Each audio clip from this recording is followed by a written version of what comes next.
सभी को ओम जय भगवान। भगवान लकुलिश जी को प्रणाम करके आज के धर्म सत्संग में मेरे गुरुदेव पूज्य प्रीतम मुनि जी ने जो ज्ञान मुझे दिया है उसमें से अपनी क्षमता अनुसार मैंने जो धारण किया है उसमें से कुछ आप तक पहुंचा रहा हूं। सबसे पहले एक कहानी कहता हूं। एक राजा को 4 रानियां थीं। पहली वाली रानी को राजा बहुत कम पसंद करता था, उसका बहुत कम ख्याल रखता। दूसरी वाली रानी से वो थोड़ा बहुत मिलने के लिए जाता था, कभी कभार भेंट सौगात दे देता था। तीसरी वाली रानी उसे थोड़ा ज़्यादा पसंद थी, वो उसके साथ थोड़ा समय बिताया करता था। लेकिन चौथी वाली रानी उसे सबसे ज़्यादा प्रिय थी। वो उसके लिए नए नए वस्त्र आभूषण लाता रहता था और हमेशा उसके साथ रहता था। एक बार राजा बीमार हुआ, उसे अपनी मौत दिखाई दे रही थी। उसने चारों रानियों को अपने पास बुलाया। सबसे पहले अपनी प्रिय रानी चौथी रानी से पूछा कि क्या मेरे मरने के बाद तुम मेरे साथ आओगी? चौथी रानी ने तुरंत मना कर दिया। उसके बाद उसने तीसरी रानी से पूछा, क्या तुम मेरे साथ आओगी? तीसरी रानी ने भी मना कर दी। उसके बाद उसने दूसरी रानी से पूछा कि क्या तुम मेरे साथ मरने के बाद आओगी? दूसरी रानी ने कहा कि मैं स्मशान तक आऊँगी, लेकिन इसके आगे आपके साथ नहीं आऊँगी। तब राजा मायूस हो गया। उसने पहली रानी से पूछा, क्या तुम आओगी? पहली रानी ने तुरंत हाँ कहा। उसने बोला, जीवन भर साथ निभाया है तो मरने के बाद भी आपके साथ आऊँगी। हमारे सबके जीवन में ऐसी 4 रानियाँ होती हैं। जो सबसे प्रिय चौथी रानी है वो है हमारा शरीर। हम इसको कभी भी कष्ट नहीं होने दे रहे। उसके लिए नए नए वस्त्र आभूषण लाते रहते हैं।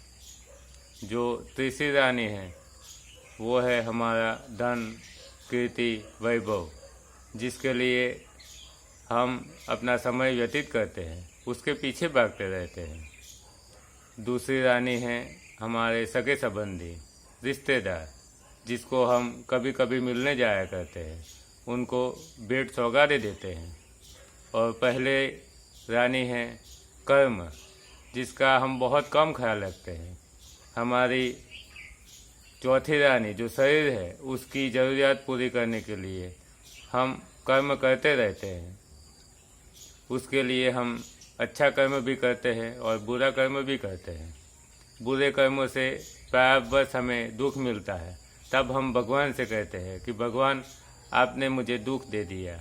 भगवान किसी को दुख नहीं देते हैं, सब अपने कर्मों के फल ही भुगतते हैं। इसी को समझाते हुए एक और कहानी कहता हूँ। एक छोटे से गांव में एक मदारी घूम रहा था। उसने एक घर से रोने की आवाज़ सुनी। वो उस घर के पास गया तो वहाँ देखा कि एक परिवार इकट्ठा होकर रो रहा था और नीचे एक शव पड़ा था। उसने आसपास के लोगों से पूछा कि क्या हुआ। तब लोगों ने बताया कि एक ब्राह्मण परिवार है, उनका एक लौता बेटा था जो सांप के डसने के कारण मर गया है। अब ये परिवार निराधार हो चुका है। मदारी ने आसपास से ढूंढकर उस सांप को पकड़ लिया। वो सांप लेके उस परिवार के पास पहुंचा और कहा कि यही सांप था जिसकी वजह से आपका बेटा मरा है। आप बदला लीजिए और इस सांप को मार दीजिए। वो ब्राह्मण परिवार था, दयालु परिवार था। उन्होंने कहा कि यदि हम इस सांप को मार देंगे तो क्या हमारा बेटा वापस आ जाएगा? मदारी ने कहा, नहीं, लेकिन आपका बदला पूरा हो जाएगा। ब्राह्मण परिवार ने कहा कि हमें इस सांप को नहीं मारना है, आप इसे छोड़ दीजिए। मदारी सांप को लेके जंगल में चला गया, लेकिन उसके मन में था कि इस सांप की वजह से ही उस लड़के की मौत हुई है तो मैं इसे मार डालूंगा। उसने एक पत्थर उठाया और सांप को मारने के लिए अपना हाथ ऊपर किया। तभी सांप बोला कि तुम मुझे क्यों मार रहे हो? वो लड़के के मरने का कारण मैं कहाँ हूँ? उसकी मौत आ गई थी इसलिए वो मर गया। तभी यमराज वहाँ प्रकट हुए और सांप से कहा कि तुम मुझे क्यों दोष दे रहे हो? उसका समय पूरा हो गया था इसलिए मैंने उसके प्राण हरे हैं। तभी वहाँ काल देवता प्रकट हो गए। उन्होंने कहा कि मेरा भी कोई दोष नहीं है, उसका प्रारब्ध ही यही था कि वो इस तरह सांप के डसने से इस समय पे मरेगा, इसमें मेरा क्या दोष है? तभी वहाँ विधाता प्रकट हुए। विधाता ने कहा कि मैं हर मनुष्य का प्रारब्ध उसके कर्म अनुसार लिखता हूँ। तो उसके कर्म ऐसे थे कि उसे इस समय पे इस तरह से मरना था, इसमें मेरा क्या दोष है? सारा दोष उसी के कर्मों का है। मदाई को सारी बात समझ आ गई।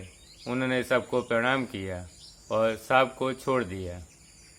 तो ऐसे ही हमारे जीवन में जो सुख या दुख आते हैं वो हमारे कर्मों के कारण ही आते हैं। फिर हम भगवान से कहे कि मुझे ये दुख दिया तो भगवान हमें नहीं देते। गीता में भगवान ने कहा है कि तू जो कर्म करेगा उसका फल तुझे भुगतना ही पड़ेगा। मेरे गुरुजी कर्म का सिद्धांत समझाते हुए कहते हैं, फिजिक्स में एक सूत्र है कि जो कार्य जिस गति से हम करते हैं उसकी प्रतिक्रिया उतनी ही गति से वापस होती है। यानी कि हम एक गेंद को जिस तेज़ी से दीवार पे मारेंगे उसी तेज़ी से वो गेंद वापस हमारे पास ही आएगी। ये फिजिक्स का नियम है। लेकिन कर्म का सिद्धांत है कि आप जो कार्य करेंगे उसका कई गुना होकर वो आपके पास आएगा। जैसे खेत में गेहूं का एक दाना बोया तो आपको कई दाने मिलेंगे, वैसे ही एक बबूल का बीज बोया तो आपको आने वाले समय में कांटे ही मिलेंगे। तो जैसे कर्म आप करेंगे वैसे ही फल भुगतेंगे। यदि आपको सुख चाहिए तो सुख की खेती कीजिए, उचित पात्र को दान दीजिए, जिसको ज़रूरत हो उसकी सेवा कीजिए, लोगों को मदद कीजिए। इससे आप सुखी होंगे। लेकिन इसके विरुद्ध यदि आप गलत कर्म करते हैं, आपराधिक कर्म करते हैं, तो इसके बदले में आपको आने वाले समय में वो कर्म भुगतना ही पड़ेगा और आप दुखी ही होंगे। तो नेक बनिए और सुखी जीवन जिए। यदि आपको भविष्य में सुख चाहिए तो 3 बातें याद रखिए। कभी किसी का बुरा मत सोचिए, कभी किसी के लिए बुरा मत बोलिए और कभी किसी का बुरा मत करिए। यदि ये आपने अपने जीवन में उतार लिया तो पहले के प्रारब्ध के जो कर्म हैं वो तो भुगतने ही पड़ेंगे, लेकिन आने वाले वक्त में आपका प्रारब्ध अच्छा बनेगा और आपके जीवन में दुख बहुत कम आएंगे।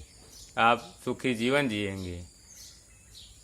सुख की खेती कीजिए, अपना कल्याण कीजिए, दूसरों के कल्याण में सहयोगी बने।